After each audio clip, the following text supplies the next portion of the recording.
만약 창세기가 하느님 백성을 만드는 이야기라면, 그리고 탈출기 레위기가 그 백성들이 살아갈 법을 만들고 교육하는 이야기라면, 이어지는 민수기 신명기는 약속의 땅으로 들어가는 과정의 이야기입니다. 이 흐름이 바로 하느님께서 아브라함에게 제시하신 인류 구원 프로젝트의 기본 골격입니다. 구약의 7시대 구분 중에서는 아직 광야 시대 이야기인데요.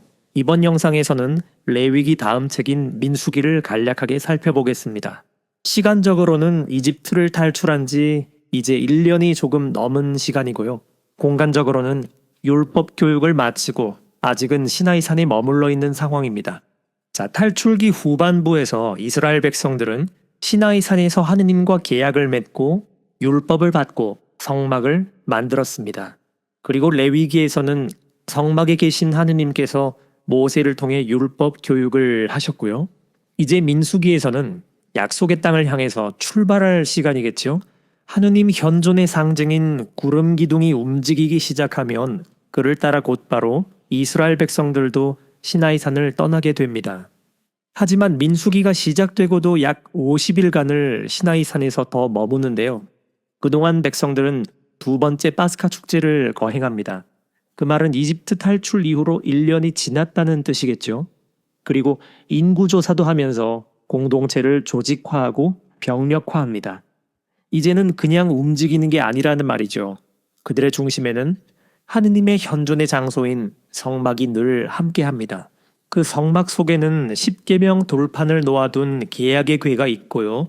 성막 둘레에는 레위 지파가 둘러싸고 있고 나머지 지파들이 또 그 주위를 둘러싼 형태를 유지합니다. 이것이 말하는 바는 이스라엘 백성들은 이제 하느님 말씀대로만 움직이는 공동체라는 것을 보여주죠. 더 이상 오합지졸 노예들이 아니라 사령탑을 중심으로 잘 조직화된 정규군의 형태를 갖추었다는 뜻입니다. 이와 같은 사실은 민수기 제목에서부터 이미 암시되고 있는데요. 민수기, 말 그대로 백성의 숫자를 센다는 건데 그 이유가 바로 전쟁 병력을 차출하기 위해서였습니다. 이스라엘 백성들은 가나안 민족들과의 일전을 앞두고 전쟁에 나설 만한 20살 이상의 성인 남자들을 뽑습니다. 눈여겨볼 부분은 한 번이 아니라 두 번의 인구조사를 했다는 점인데요. 그 말은 시나이산에서 가나안으로 향하는 길에 어떤 중대한 문제가 생겼다는 뜻이겠죠. 네, 민수기에서 굉장히 중요한 포인트인데요. 약속의 땅을 코앞에 두고 이스라엘 백성들은 그만 겁을 집어먹고는 가나안 땅에 들어가기를 거부한 것입니다. 하느님 입장에서는 정말 어이가 없는 상황이었을 텐데요. 말을 물가로 끌고 갈 수는 있어도 억지로 물을 마시게 할 수는 없다는 격언처럼 하느님께서도 이미 자리에 주저앉아버린 백성들을 더 이상 어떻게 할 수 없었던 것이죠. 그럼 이제 어떡하죠? 하느님의 인류 구원 프로젝트가 여기서 또 한 번의 위기를 맞습니다. 당신 백성들을 만들어 이집트를 탈출시키고 시나이 산에서 계약까지 했지만 이제 더 이상은 못 가겠다고 광야에 주저앉아버린 이들을 구세대라고 칭한다면 하느님께서는 여호수아와 칼렙처럼 당신을 믿고 어서 가나안 땅으로 들어가자고 외쳤던 사람들, 그리고 애초부터 광야에서 태어나고 자라난 신세대들을 데리고 처음부터 다시 시작을 하십니다. 광야에서의 혹독한 영적 훈련의 과정이 소위 우리가 말하는 광야 40년이라는 시간의 의미였습니다. 자, 이렇게 민수기의 구조는 믿음의 세대를 기준으로 하면 각각 전반부와 후반부로 나뉘어집니다. 전반부는 광야에서 결국 죽음을 맞이하게 될 9세대, 후반부는 광야를 지나 약속의 땅으로 들어갈 신세대입니다. 여기서 민수기의 또 다른 이름에 대해서 알아볼 필요가 있습니다. 그리스어 성경은 숫자를 세는 이야기가 많다고 해서 숫자들이라는 이름을 붙였지만 원래 히브리어 성경의 제목은 광야에서입니다. 바로 민수기 첫 문장에서 따온 말인데요. 민수기의 전체적인 내용이 광야 여정 이야기라는 점을 생각해보면 이 광야에서라는 이름은 특별히 민수기의 지리적인 상황에 대해서 잘 알려주고 있습니다. 다시 말해서 민수기를 믿음에 따른 세대 구분이 아니라 장소를 기준으로 본다면 크게 세 부분으로 나눌 수 있습니다. 출발 지점인 시나이산, 중간 지점인 카데스 광야, 도착 지점인 모압 평야입니다. 백성들은 시나이산을 출발하고 중간 지역 카데스 광야에 도착합니다. 거기서 하느님께서는 가나안 땅을 정탐하라고 하시는데요. 정탐꾼들이 돌아와서 보고를 하는데 단 2명을 제외하고는 모두 부정적인 의견을 쏟아냅니다. 이때 이스라엘 백성들의 반응은 이랬습니다. 아니, 이 정도면 오아시스도 있고 나쁘지 않은데 왜 굳이 목숨 걸고 가나안까지 들어가야 할까? 자, 생각해 보세요. 지금 이게 어떤 상황이냐면 창세기 12장에 나오는 아브라함에게 하신 약속에서 나타났듯이 이스라엘의 존재 의미는 모든 민족들에게 이 축복을 전하기 위해서였습니다. 그것 때문에 여기까지 왔는데 막상 코앞에서 못하겠다고 나뒹구는 상황입니다. 결국 그들은 카데스 광야에서 모두 죽음을 맞이합니다. 대신 그들의 자녀들이 광야에서 태어나고 자라나지요. 그 시간이 광야 40년입니다. 거리가 멀어서 40년이 아니란 거죠. 그래서 40년 광야 생활을 두고 단순하게 믿음이 부족해서 받은 징벌이었다고 말하기는 어렵습니다. 왜냐하면 약속의 땅에 들어가기를 거부한 것은 백성들이었고 광야에서 삶을 마치는 것은 그들 스스로가 원한 결과였으니까요. 시간이 흘러 무세대들이 세상을 떠나고 광야에서 믿음의 훈련을 받은 신세대들이 도착한 곳은 약속의 땅이 코앞에 바라보이는 요르단강 오른편 모압 벌판입니다. 모압 벌판은 모세오경의 마지막 책인 신명기의 배경 장소인데요. 민수기와 신명기를 이어주는 연결고리가 되는 장소입니다. 이상 민수기의 전체 내용을 살펴보면 다음과 같은 사실을 알 수 있습니다. 이집트를 탈출한 이스라엘 백성들은 아직 약속의 땅에 들어가지 못했다. 다시 말해 구원은 받았지만 아직 완성된 것은 아니다. 약속의 땅에 들어가기 위해서는 하느님을 믿고 철저한 순종의 삶을 살아야 한다. 다시 말해 아무리 구원받은 사람이라도 하느님께 순종하는 삶을 살지 못할 때 그 구원을 잃어버린다. 이스라엘 백성들의 40년 광야 생활은 아직 천국에 이르지 못한 채로 이 세상을 순례 중인 모든 세대 신앙인의 삶을 보여준다. 자, 이제 민수기의 내용이 대충 머릿속으로 그려지시나요? 그럼 모세오경의 4번째 책 민수기에 들어갑니다. 민수기는 백성의 숫자를 센다는 뜻의 그 이름처럼 1장부터 지파별로 인구조사를 실시합니다. 곧 전장으로 나서게 될 병력을 뽑기 위해서죠. 그리고 이것은 이제 이스라엘 백성들은 더 이상 무질서한 노예 집단이 아니라 조직과 행정력을 갖춘 엄연한 공동체가 되었음을 의미하기도 합니다. 조사 결과 가장 인구가 많은 지파는 유다 지파였습니다. 이들은 광야 생활 내내 앞장서서 다른 지파들을 이끌었고 가나안 민족들과의 전쟁에서도 핵심적인 리더십을 발휘합니다. 그리고 먼 훗날 이스라엘 왕국이 남북으로 분열할 때 유다 지파는 베냐민 지파와 함께 다윗 왕의 정통성을 잇는 남쪽 왕국의 중심 지파가 됩니다. 참고로 북쪽 왕국의 주축이 되는 이들은 요셉이 이집트에서 낳은 2명의 아들인 므낫세 지파와 에프라임 지파입니다. 이 2지파는 각각의 숫자는 많지 않았지만 서로 합심해서 유다 지파 다음으로 강력한 세력을 형성합니다. 므낫세가 형님 지파였지만 차차 에프라임 지파를 중심으로 나머지 10지파가 연합된 형태의 북쪽 왕국이 세워집니다. 여기서 특이한 점은 레위 지파가 병력에서 면제되었다는 것인데요. 그 말은 병력의 의무보다 더 중요한 다른 할 일이 있었다는 뜻이겠죠. 네, 레위인들은 아론의 자손들인 사제들을 도와서 성막과 관련된 모든 일들을 전담해야 했습니다. 그리고 이제 하느님께서는 이스라엘 후손들의 모든 맏아들 대신에 레위인들을 성별해서 당신의 소유로 삼으시겠다고 선언하십니다. 인구조사가 끝난 뒤에는 지파별로 야영 위치와 행진 순서가 정해집니다. 성막을 기준으로 당시 가장 중요하게 여겼던 동쪽 진영에는 유다 지파가 배치되었고 이들은 이동 시에도 가장 먼저 출발합니다. 그런데 왜 장자였던 르우벤이 이 자리를 차지하지 못했을까요? 르우벤은 역대기 설명에 따르면 아버지의 잠자리를 더럽힌 죄로 맏아들의 권리가 소멸되었고 그 권리는 요셉의 2 아들에게로 넘어갔습니다. 그래서 가장 중요한 성막의 동쪽은 당시 세력이 가장 컸던 유다 지파의 몫으로 돌아간 것이죠. 그리고 유다의 친형제였던 이사카르와 즈불룬이 함께 동쪽에 배치됩니다. 이들은 모두 레아의 후손들이었습니다. 동쪽 다음으로 중요시했던 남쪽 진영에는 비록 장자권은 뺏겼지만 그래도 장자였던 루벤 지파가 제일 먼저 배치되고 루벤의 친형제였던 시메온 지파가 함께합니다. 이들은 유다 진영에 이어서 두 번째로 출발하는 캠프였습니다. 이 둘 역시 같은 엄마 레아에게서 난 형제였죠. 그리고 행렬의 마지막에는 레아의 몸 중 질파에게서 난 가드 지파가 배치됩니다. 다음은 성막 입구 반대쪽인 서쪽 진영입니다. 서쪽은 요셉이 이집트에서 낳은 두 아들의 후손이었던 에프라임과 므낫세 지파가 배치됩니다. 그리고 행렬 마지막에는 베냐민 지파가 배치되는데요. 결국 서쪽은 모두 같은 엄마 라헬에게서 태어난 자손들이 배치된 셈이죠. 다음은 이동 시 마지막으로 출발하는 북쪽 캠프입니다. 북쪽에는 모두 라헬과 레아의 몸종들에게서 태어난 자손들이 배치되는데요. 단과 아셀 그리고 모든 행렬의 마지막 줄 납탈리 지파입니다. 결국 이 배치는 각 지파의 영향력과 중요도에 따라서 조금씩 변동은 있지만 기본적으로는 같은 어머니에게서 태어난 형제 지파들을 중심으로 묶여 있고 몸종에게서 난 형제 지파들은 행렬할 때 캠프의 마지막 줄에 배치된다는 점을 확인할 수 있습니다. 자, 이 지파별 야영 배치와 이동 순서를 보면 항상 오와 열을 정확히 맞추어 이동하는 군대 제식 행위가 떠오릅니다.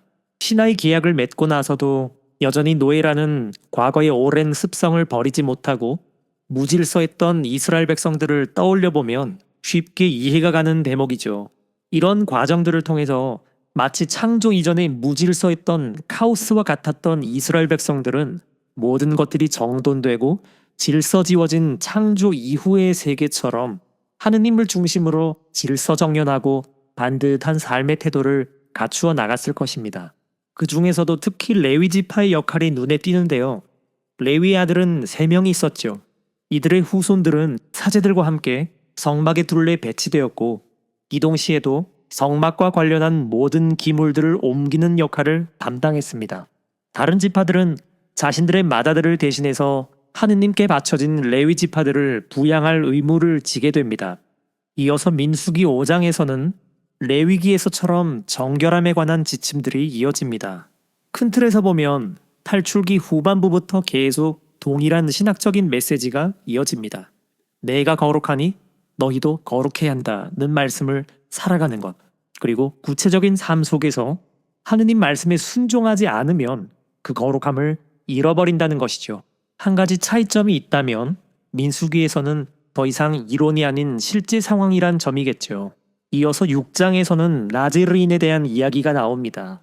나지르인은 레위인처럼 하느님께 봉헌된 사람들입니다. 하지만 핏줄로 타고나는 레위인과는 달리 자신을 하느님께 바치는 특별한 서원을 하면 누구나 나지르인이 될 수 있었습니다. 그래서 오늘날의 수도자나 동정녀와 같은 위치였을 겁니다. 대표적인 나지르인은 판관기에 나오는 삼손과 사무엘기 마지막 판관이었던 사무엘을 꼽을 수 있는데요. 나지르인이 지켜야 될 규칙은 3가지가 있었습니다. 술을 마시지 못했고 머리카락을 자를 수 없었으며 제 아무리 가족들이 죽었다 할지라도 주검에는 가까이 다가갈 수 없었습니다. 한마디로 육적인 욕망들을 멀리하고 심지어 가족관계도 초월해서 오직 하느님께만 헌신하라는 말이겠죠. 나즈르인 규정에 이어서 사제 축복에 관한 말씀이 이어집니다. 참고로 이 부분은 매년 새해 첫날 미사 전례 독서에 반복되는데요. 이 내용을 가만히 보면 사제들에게 있어서 축복이란 하느님의 명령이고 의무입니다. 내가 나의 백성들을 축복하고자 하니 언제나 너희의 팔을 활짝 펼치라는 거죠. 반면 신자들에게 있어서 축복은 권리입니다. 이 축복은 특히 가나안으로 행군을 앞두고 내리시는 하느님의 축복이라는 점을 생각해보면 광야길을 걷는 우리들이 행여나 중간에 쓰러지거나 되돌아갈까 노심초사하시는 하느님의 애틋한 마음이기도 합니다.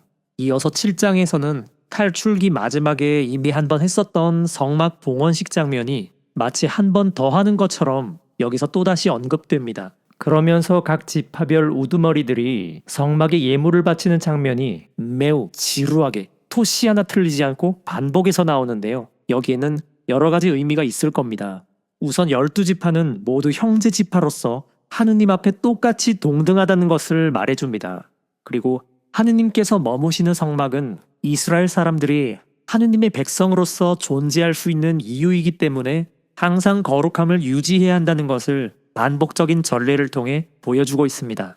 마지막으로 이스라엘 공동체는 다른 일반적인 나라들처럼 카리스마 넘치는 개인의 정치력으로 돌아가는 나라가 아니라 오로지 하느님을 임금으로 섬기는 영적이고 전례적인 공동체이며 오직 하느님의 말씀, 즉 율법으로 움직이는 시스템 공동체임을 드러내고 있습니다. 다음 8장에서는 레위인들의 성별식이 나옵니다. 자, 여기서 과거 레위가 어떤 사람이었는지 잠시 지난 창세기 사건을 한번 떠올려 볼까요? 야곱과 레아의 셋째 아들이었던 레위는 아버지에게서 사랑받지 못하는 자신의 어머니 레아를 보면서 속으로 분노를 사귀며 자라났으리라 추정됩니다.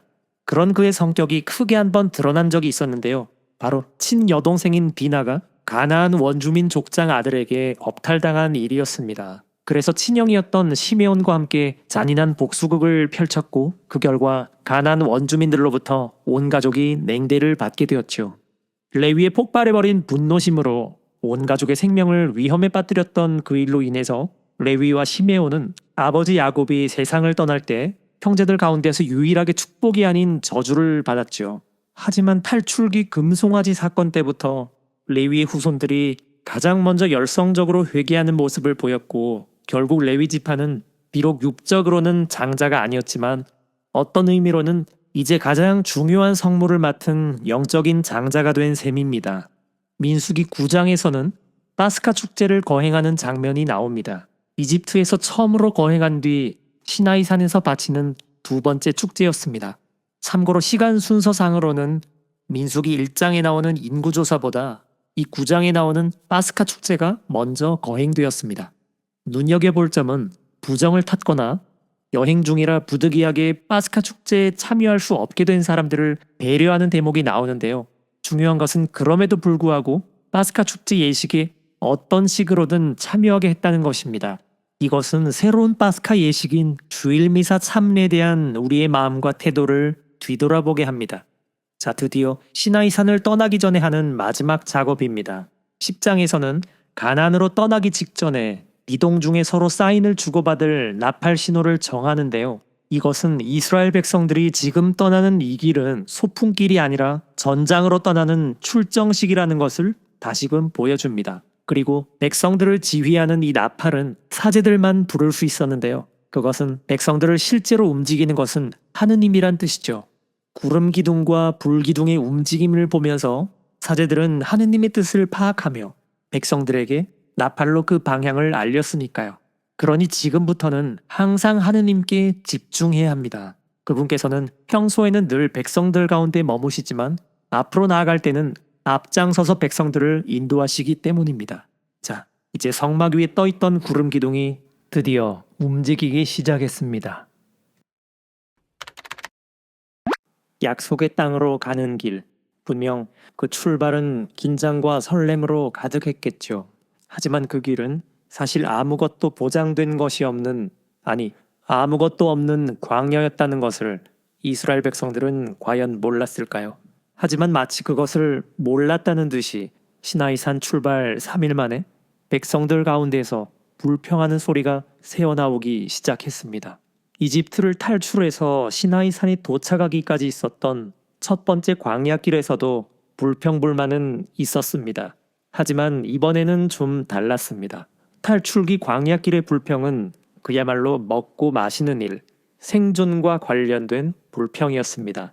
그래서 하느님께서도 즉각적으로 문제를 해결해 주셨죠. 하지만 이번 민수기 광야길의 불평은 탐욕에서 나오는 불평이었습니다. 그래서 하느님은 진노하셨습니다. 자, 지금 백성들이 찾는 것을 가만히 보면 주식이라기보다는 특식이나 보양식입니다. 반면에 하느님이 광야에서 주시던 만나는 비록 군침 도는 자극적인 맛은 없었겠지만 광야에서 자신들의 생명을 이어주던 소중한 양식이었습니다. 다시 말해서 이번 불평은 생존 투쟁이 아니라 일종의 음식 투정입니다. 근데 문제는 이게 단순히 음식 투정이었다면 하느님이 그토록 진노하셨을까요? 아니란 거죠. 이번 불평 속에 담긴 죄의 뿌리는 탐욕이었습니다. 하느님이 주시는 자유와 해방, 너무 기뻤고 좋았지만 그게 3일을 못 가는 거예요. 여긴 광야거든요. 한마디로 맛도 없고 재미도 없는 거죠. 약속의 땅이 멀지 않았다는 것. 알죠. 근데 머리만 알죠. 아무리 좋은 거라도 아직 오지 않은 것이고 당장 지금 내 손에 잡히는 뭔가를 찾는 상황입니다. 차라리 옛날 종살이 시절로 돌아가고 싶다고 하니 참으로 어처구니가 없어 보이지만 이건 사실 우리 자신의 모습을 비춰주는 거울일 수도 있다는 거 염두에 두시면서 읽으실 필요가 있습니다. 아무튼 어중이 떠중이들이 생각 없이 쏟아내는 탐욕스런 불평은 삽시간에 온 백성들에게 전염되어 밤새 천막마다 곡소리가 났다고 합니다. 이 소리가 얼마나 듣기 괴로웠냐 하면 그동안 참고 또 참아오던 모세의 서러움이 그만 폭발해버렸습니다. 아니 천하의 모세도 이 짐이 너무 무거워서 죽고 싶다고 할 정도니 리더의 숙명이란 그 자리에 있는 당사자가 아니고서는 도저히 이해할 수 없는 것이겠죠. 아무튼 하느님께서 한 가지 제안을 하십니다. 백성들 가운데서 원로 70명을 뽑아라. 그리고 일을 나누어라. 그렇죠. 건강한 공동체는 소수의 사람에게 모든 업무가 과중하게 쏠려 있지 않습니다. 아무리 작은 일이라도 책임을 분산해서 최대한 많은 사람들이 주체성을 가지고 기쁘게 참여할 수 있습니다. 아니나 다를까 선발된 70명의 원로들이 갑자기 예언을 하기 시작했습니다. 이 원로들은 단순히 모세가 시키는 일을 수동적으로만 행하는 사람들, 그러니까 입도 없이 손과 발만 있는 그런 사람들이 아니라 자신의 직무 범위 안에서 하느님의 뜻을 받아 전할 수 있는 사람들, 하느님께서 뽑아 세우신 사람들이었다는 말이겠죠.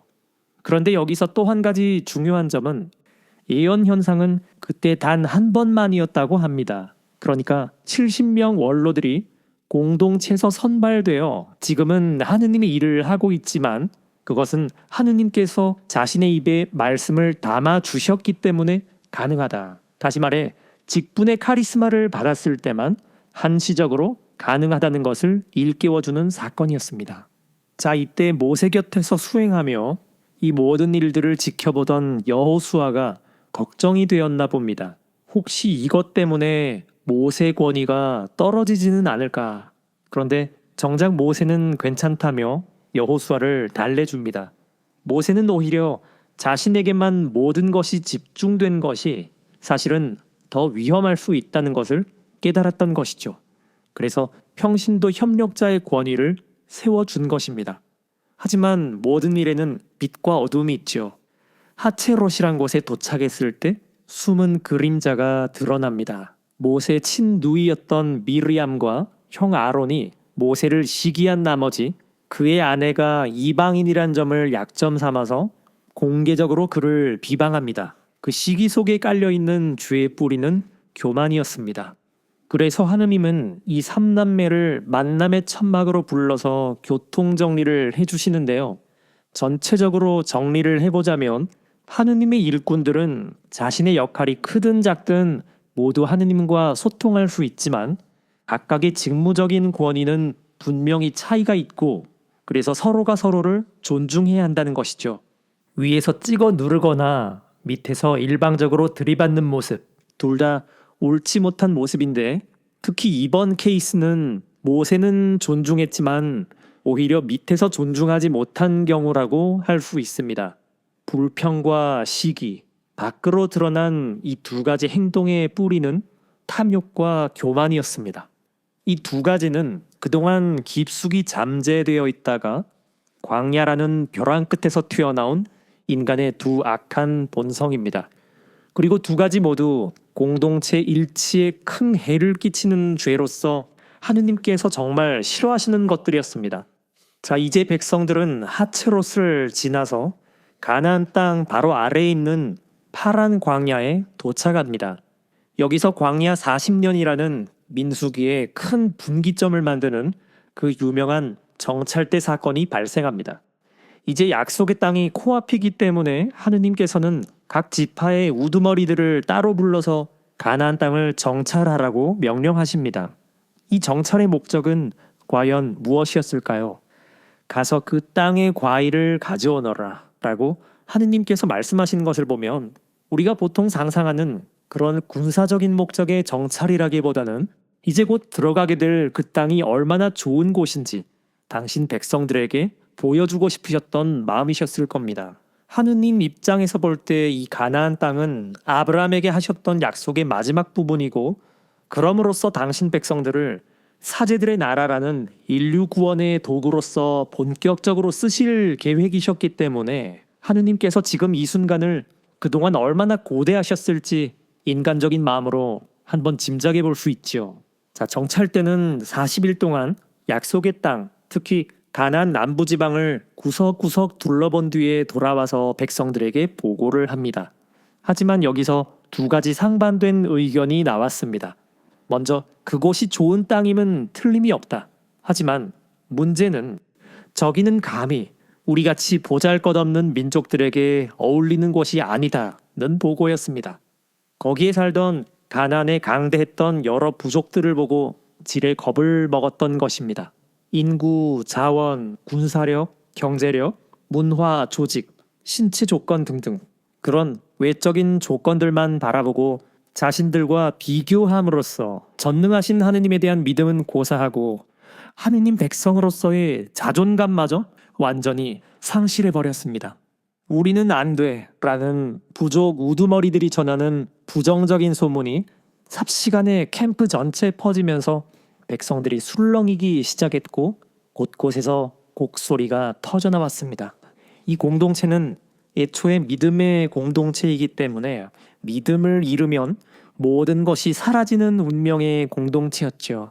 자, 그런데 이 절체절명의 위기 상황 속에서 두 사람이 용기 있게 손을 들었습니다. 에프라임 지파 출신 여호수아와 유다 지파 출신 칼렙이었습니다.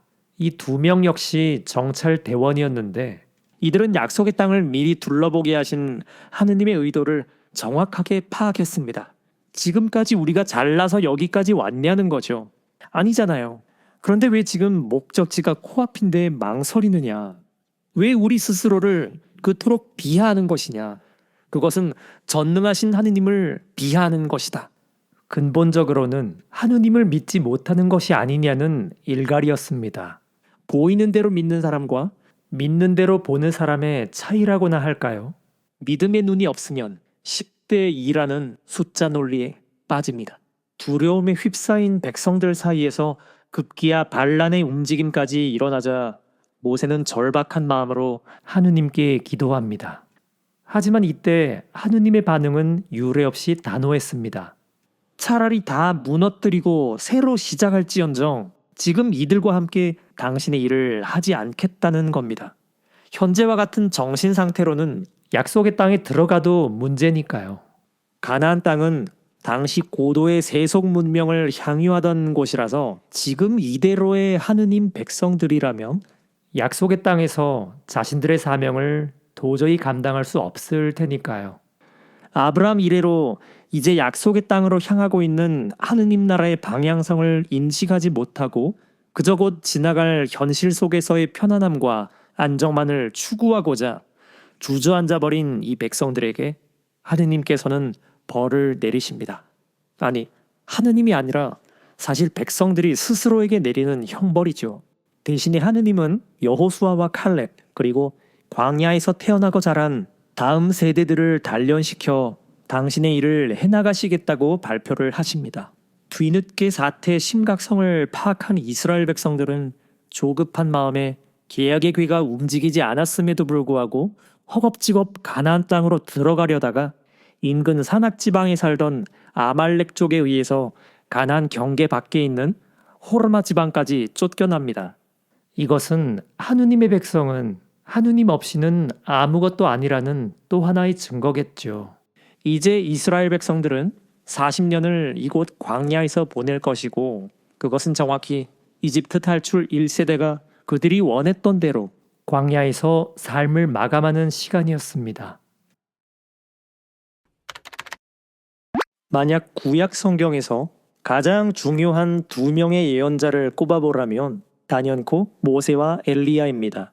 나중에 예수님께서 타볼산에서 거룩하게 변모하셨을 때 제자들 앞에서 대화를 나누셨던 두 사람도 바로 이들이었죠. 그 중에 모세는 어떤 사람이냐? 한마디만 할게요. 신약 성경, 특히 마테오 복음서에서는 예수님을 오히려 새로운 모세라고 소개할 정도의 인물입니다. 자, 그런데 그런 모세가 정작 약속의 땅에 들어가지 못하고 광야 길에서 객사한다면 아마 많은 분들이 놀라실 테죠. 도대체 모세에게 무슨 일이 일어난 걸까요? 이번 영상에서는 모세와 함께 광야 2세대가 중심이 되는 민수기 후반부 이야기를 다루겠습니다. 그 전에 잠시 지난 이야기를 한번 살펴볼까요? 우선 모세의 가족이었던 미르얌과 아론의 시기에 이어서 정찰 사건에서 비롯된 역적 모의도 있었고요. 모세가 속한 레위 지파가 주동한 반란 사건도 있었습니다. 보통 전시 상황에서 반역은 곧 죽음입니다. 가나안 땅이 아니라 오히려 모세에게 칼날을 겨눈 일당들은 영모에 대한 벌로 죽음을 맞게 되는데 당황스럽게도 백성들은 그 죽음의 탓을 또 모세에게 돌리는 겁니다. 보다 못한 하느님께서는 레위 지파들을 불러서 그들이 해야 할 임무를 다시 한번 명확하게 일러주시죠. 대신에 그들의 생계에는 지장이 없도록 백성들에게 11조를 명령하십니다.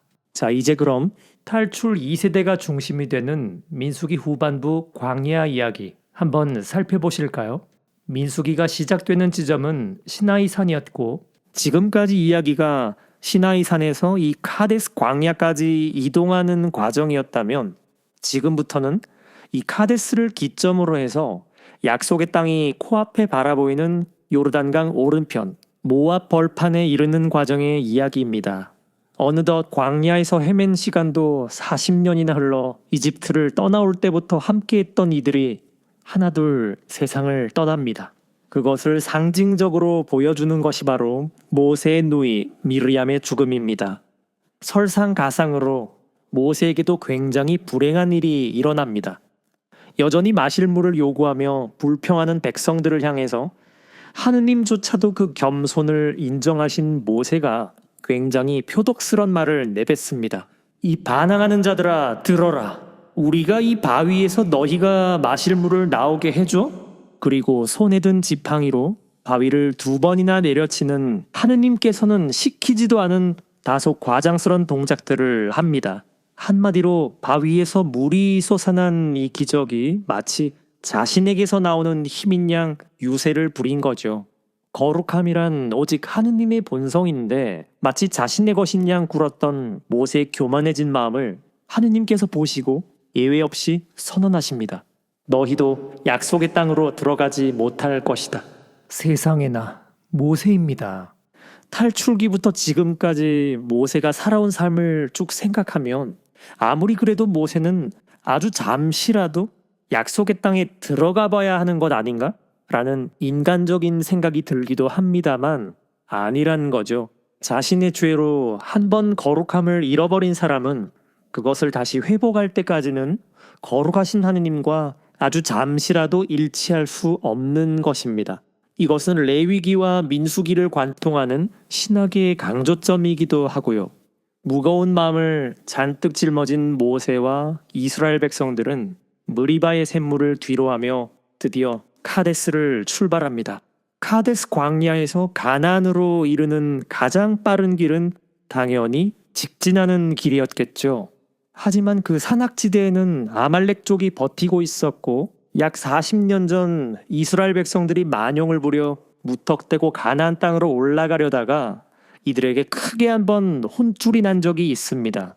그러면 다음 대안으로는 임금의 큰 길이라 불리는 에돔과 모압 땅을 가로질러 가는 길입니다. 모세는 우선 에돔의 임금에게 사신을 보내어 길을 좀 지나갈 수 있도록 협상에 나섰지만 실패합니다. 에돔은 비록 지금은 남남이 되었지만 뿌리를 거슬러 올라가면 자신들의 선조 야곱의 형이었던 에사우의 후손들이었기 때문에 이스라엘의 입장에서 그들과 싸움은 차마 하기 어려웠을 겁니다. 그러던 중에 누나 미리암에 이어서 이번에는 모세 형 아론마저 세상을 떠납니다. 이제 모세 혼자 남게 되었습니다. 어떤 마음이었을까요? 한 달 동안 온 백성이 슬퍼하며 아론의 장례를 치렀습니다. 그동안 모세는 자신에게도 운명의 시간이 이제 머지않았다는 것을 직감했을 겁니다. 그럼에도 불구하고 그는 다시 일어납니다. 결말은 정해져 있지만 그게 자신의 길이니까요. 두 번째 대안이었던 에돔 땅을 가로지르는 길마저 막혀버린 지금 약속의 땅으로 들어갈 수 있는 마지막 남은 선택지는 이 모든 곳을 둘러가는 가장 멀고 가장 위험한 길이었습니다.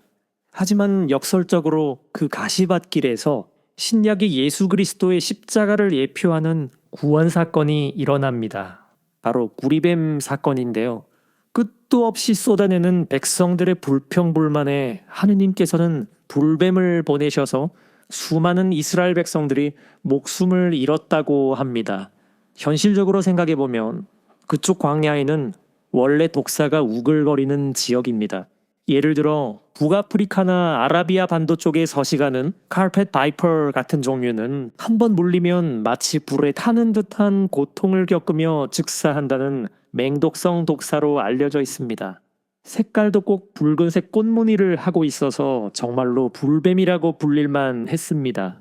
약속의 땅에서 점점 멀어지며 사지로 내몰리는 듯한 절망감 속에서 끊임없이 사방에서 튀어나오는 독사들의 공격에 그야말로 속수무책이었던 끔찍한 시간이었습니다.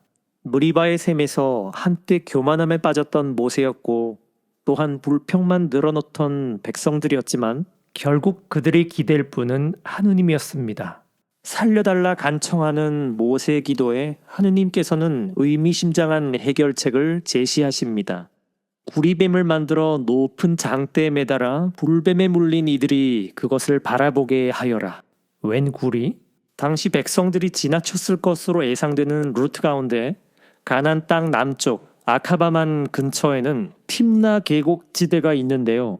이곳은 현재까지도 구리가 풍부하게 매장된 지역입니다. 당시 구리를 구하기가 어렵지 않았을 거라는 합리적인 추론이 가능합니다. 근데 웬 뱀? 전통적으로 뱀은 악마를 상징하는 동물로 소개되지만 다른 한편으론 또한 지혜와 치유를 상징하는 동물이기도 했습니다. 자, 지금 여기 두 마리의 뱀이 있습니다. 불뱀이 백성들을 죽음에 빠뜨렸다면 반대로 구리뱀은 백성들을 죽음에서 건져냅니다. 이 사건의 진실은 무엇일까요? 죽음과 생명을 동시에 상징하는 뱀. 다시 말해 그 어떤 상황에 있든 중요한 것은 나의 태도와 마음가짐이다. 하느님에 대한 불신의 결과로 점점 생명을 잃어가던 백성들을 되살아나게 한 것은 높은 장대에 매달아 놓은 구리뱀 자체가 아니었습니다. 포인트는 그것을 살고자 하는 믿음으로 바라보았다는 거죠. 하느님을 따르지 않아서 죽어가던 백성들이 하느님이 제시하시는 방법대로 믿고 따랐더니 다시 살아나기 시작했다는 것이 이 사건의 진실입니다. 결정적으로 이 이야기는 예수님의 십자가 사건을 예표하는 일종의 그림자입니다. 백성들을 진정한 약속의 땅인 천국으로 인도할 구세주는 모세가 아니었습니다. 그 역할은 구리뱀이 예표했던 하느님의 아들 예수 그리스도께서 맡으실 것입니다. 예수님의 오른쪽 십자가에 매달렸던 강도는 그분을 자신과 함께 죽어가는 그런 사형수가 아닌 구세주로 바라보았고 그 믿음의 고백으로 그날 바로 구원에 이르렀습니다. 결국 이 구리뱀 사건은 믿음의 이야기입니다. 결코 주술적인 마법이나 동화 속 기적 이야기가 아니고요. 좁디 좁은 길의 끝에서 절망에 빠졌던 백성들이 하느님께 다시 순종함으로써 구원을 체험한 사건입니다. 그렇다면 민수기 광야 이야기는 하느님을 믿어라. 그분의 방식에 순명해라. 그래야만 네가 살 것이다. 바로 이 진리를 깨달아가는 삶의 과정의 이야기인 것입니다. 자, 이제 영적인 자존감과 사기가 치솟은 하느님의 백성들은 가나안 땅 턱 밑까지 거침없이 올라갑니다. 바로 가나안 땅 동쪽 지역인 아모리인들의 땅이었는데요. 이스라엘 백성들은 예전에 한번 에돔인들에게 했던 것처럼 먼저 아모리족 임금 시혼에게 사신을 보내어 길을 지나갈 수 있도록 협상을 시도합니다. 하지만 덫에 걸린 걸까요? 아모리족은 마치 사전에 계획이나 한 것처럼 전력을 다해 이스라엘을 공격하기 시작했습니다. 결과는 어땠을까요? 예상치 못한 이 싸움에서도 이스라엘은 승리합니다. 뿐만 아니라 혼비백산했던 아모린들의 요청으로 참전한 형제의 나라 바산 역시 이스라엘에 패배합니다. 생명의 주인이신 하느님에 대한 믿음으로 무장한 백성들은 이제 거침이 없었습니다. 이 싸움의 결과는 놀라웠습니다. 당시 아모리족들이 대부분 점령하고 있던 가나안 땅 동쪽의 대부분을 하느님의 백성들이 차지한 것이죠. 만약 40년 전에 곧바로 지름길로 올라갔었다면 결코 얻을 수 없었을 땅이었겠죠. 비록 거기가 약속의 땅은 아니었지만 사상 처음으로 이스라엘 백성들이 땅을 차지한 의미 있는 사건입니다. 하느님께서 아브라함에게 하신 약속들이 결코 뜬구름 잡는 이야기이거나 허황된 꿈이 아니었다는 말이죠. 과연 여호수아와 칼렙의 말이 옳았습니다. 한때 스스로를 메뚜기 같다고 비하하던 하느님의 백성들이 깨어나기 시작했습니다. 믿음의 눈을 뜨고 보니 자신들은 메뚜기가 아니라 사자였던 것이죠. 바닥을 찍었다는 말은 한편으로 생각하면 이제 올라올 일만 남았다는 긍정적인 신호이기도 하죠. 부모 세대와는 달리 아직까지 하느님의 권능을 제대로 체험한 적이 없었던 광야 2세대의 백성들은 약속의 땅에서 가장 멀리 떨어진 절망의 바닥에서 드디어 하느님의 구원을 체험하게 됩니다. 영적으로 각성한 이스라엘 백성들은 이제 가나안 땅이 육안으로까지 내다보이는 요르단강 동쪽 지역까지 거침없이 올라왔고 급기야 아모리족들이 점령하고 있던 기랏 땅 전체를 점령하게 되었습니다.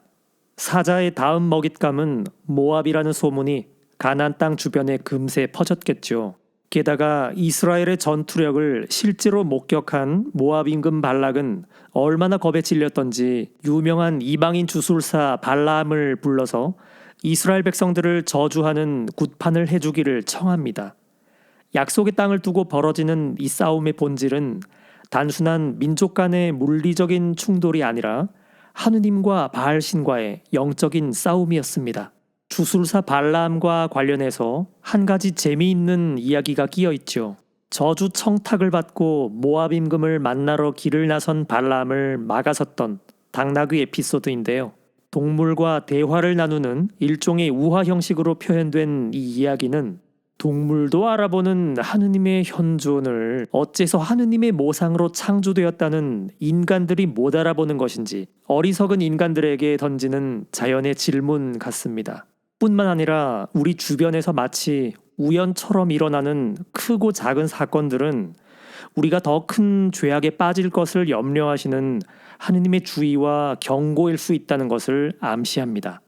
아무튼 모압 임금 발락은 주술사 발라함을 통해서 이스라엘 백성들을 향해 여러 번 저주를 시도했지만 그때마다 하느님께서는 당신의 자녀들을 축복하는 말씀을 주술사의 입에 담아 주셨습니다. 이것을 보면 축복은 인간이 아니라 하느님에게서 오는 것이며 복받을 사람들은 어떻게 하든 복을 받는다는 것을 깨닫게 됩니다. 그리고 애초에 하느님과 바알 신과의 싸움이라는 것이 가능할 수 없는 것이죠. 왜냐하면 우상이란 말 자체가 실제로는 아무것도 없는 것이란 뜻이니까요. 아무튼 이스라엘을 저주하려 했던 모압과 미디안족은 아주 제대로 망신을 당했습니다. 하지만 이들은 포기하지 않고 더욱더 은밀한 방법으로 하느님의 백성들을 무너뜨릴 계획을 세웁니다. 그리고 그것이 제대로 먹혀들었습니다. 아모리족에 속해 있던 가나안 땅 국경지대였던 시팀이라는 곳에까지 당도한 이스라엘 백성들이 그곳에 있는 모압 여인들과 불륜을 저지르게 되는데요. 갑자기 뜬금없어 보이지만 이것은 당시 상황을 생각해보면 충분히 짐작이 갑니다. 원래 전시 상황에서 인간은 본능적으로 움직입니다. 이것은 비극적인 인류의 전쟁 역사만 봐도 알 수 있는데요. 특히 종족 보존의 욕구가 급속도로 올라갑니다. 그런 상황 속에 있던 이스라엘 백성들의 눈에 비친 가장 유혹적인 것은 아마도 가나안의 난잡한 종교 예식이었을 겁니다. 풍요와 다산을 기원하는 제사 예식에 인간의 은밀한 성욕이 합쳐지면서 생겨난 가나안의 제사 방식은 여사제들, 그러니까 신전 창녀들과 벌이는 집단 난교 행위였습니다. 한마디로 바알신을 흥분시켜 하늘에서 비를 내리게 한다는 의미였는데요. 앞선 레위기에서 이미 이 모든 상황에 대한 하느님의 우려와 경고가 있었죠. 그럼에도 불구하고 백성들은 유혹의 덫에 빠진 것입니다. 이것은 단순하게 윤리적이거나 성적인 차원의 문제가 아니었습니다. 가나안의 바알신을 경배하는 제의적인 행위였으니까요. 첫 번째 계명이 무너진 겁니다. 심지어 여긴 가나안 땅 본진도 아닌 아직 주변부인데도 말이죠. 그토록 단련시킨 당신 백성이 그저 슬쩍 한번 찔러본 세속의 유혹 앞에 맥없이 무너지자 하느님은 크게 진노하셨고 급히 아론의 손자 피느하스가 총대를 메고 나서서 손에 피를 묻힘으로써 비로소 재난이 멈추었습니다. 이런 대목을 읽을 때마다 우리는 이런 생각을 하게 됩니다. 구약에 나오는 하느님은 왜 이렇게 잔인하실까? 질투하시고 죽이라 하시고 심지어 우상 숭배를 했다고 당신 백성들조차도 가차없이 처단하시고 예수님이 알려주시는 그 자비로우신 하느님이 이 하느님이 맞나? 혹시 다른 분인가? 라는 생각까지 들 수 있습니다.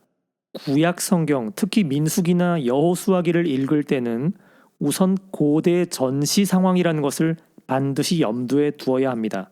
신약을 알고 구약을 읽는 지금의 우리야 세상을 복음화 하느냐 아니면 세속에 동화되느냐 이런 영적인 해석을 할 수 있겠지만 당시 이스라엘 백성들에게는 죽이지 않으면 내가 죽는 실제 전시 상황이었고 그 상황 속에서 전쟁의 승리란 곧 야훼 하느님의 승리였습니다.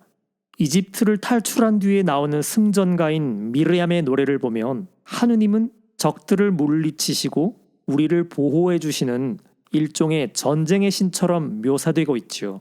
바로 그것이 당시 사람들이 가졌던 신관입니다. 구세사 안에서 펼쳐지는 하느님의 계시는 예수 그리스도를 정점으로 향하는 점진적인 형태로 드러났기 때문에 구약시대 신관은 아직 계시의 발전 단계 중에 있는 것입니다. 그래서 아직은 후대에서나 볼 수 있는 우리가 아는 형태의 신관이 아니라 하느님이란 분은 적의 위협으로부터 나를 지켜주고 안전하게 보호해주는 그런 분이었다는 것이죠. 이런 것들을 염두에 두고 구약 성경, 특히 민수기와 여호수아기 전쟁 이야기들을 읽어야 한다는 겁니다. 만약 그렇지 않으면 이런 이야기들을 문자 그대로 받아들이게 되어 다음과 같은 두 가지 현상이 발생하게 됩니다. 첫째, 두렵다. 하느님은 당신께 순종하지 않으면 천벌을 내리시는구나. 바로 노예적 공포심에 의한 유아기적 신앙입니다. 둘째, 불신자는 애 낳지 마라. 전부 지옥 갈 것인데 무엇하러 낳는가.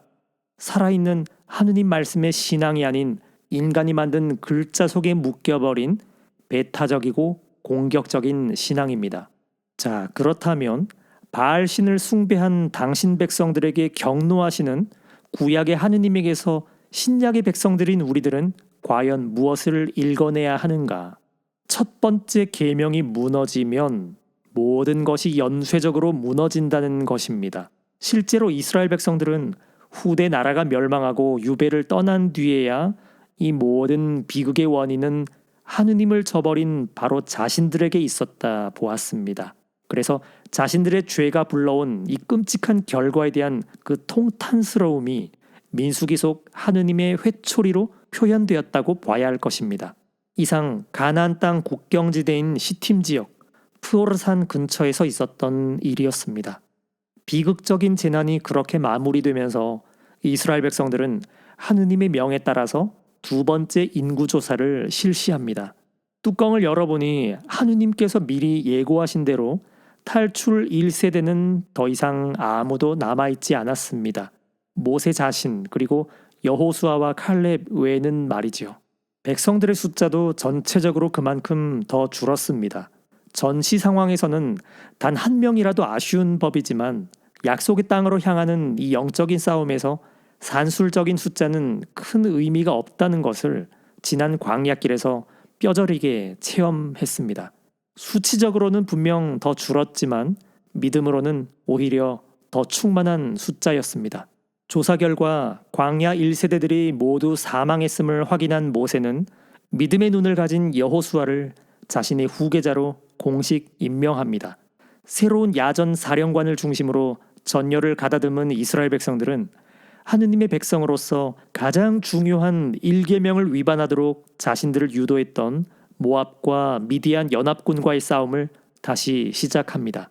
이것은 단순한 보복전이 아니라 앞으로 약속의 땅에서 더욱 본격화될 바알 신앙과 야훼 하느님 신앙 간의 전초전이었기 때문에 반드시 승리로 마무리 지어야 했을 겁니다.